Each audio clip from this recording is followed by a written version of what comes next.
শালতিটা কি করবে, আবার বেঁধে রেখে দেবে? জয় যিশু বন্ধুরা, অনেক কষ্ট করে খালটা পেরিয়ে এলাম। মামা দেখো মুরগি ফুরগি সব করে রেখেছে।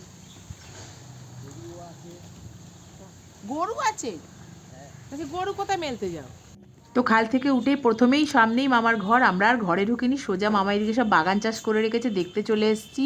এই রাইট সাইডে মামা ফুলের চাষ করে রেখেছে। আর এখানে দেখো শুয়োরের ঘর। আগে নাকি অনেক শুয়োর ছিল, তবে এখন আর শুয়োর একটাও নেই।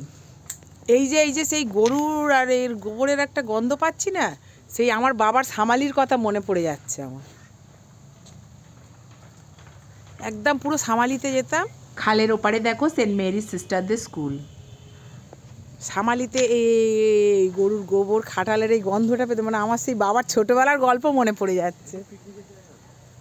হ্যাঁ, হেবি না? কত মামা দেয় না, ফুল করে রেখেছে। বলি এখানে ঢুকতেই একটা সেই যে গরুর এই গোবর আর এই গন্ধটা আমার সেই বাবার সামালির কথা মনে পড়ে যাচ্ছে। একদম সামালির খাটালে যেতাম, পুরো যেন সেই ছোটোবেলার ওইটা মনে পড়ে যাচ্ছে।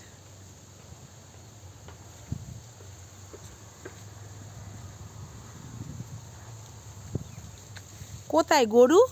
ও সে গরু মনে হয় মাঠে বেঁধে দিয়েছে। আসো। হ্যাঁ, ওখানে জ্বালানি ফালানি রাখে না, ওখানে জ্বালানি রাখো। কি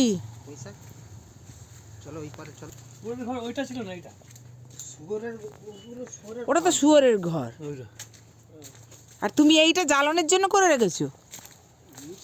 হ্যাঁ বাবা, মামা দেখ না কিরাম সব এর মধ্যেই ফুল চাষ করে রেখেছে, আনাজ চাষ করে রেখেছে।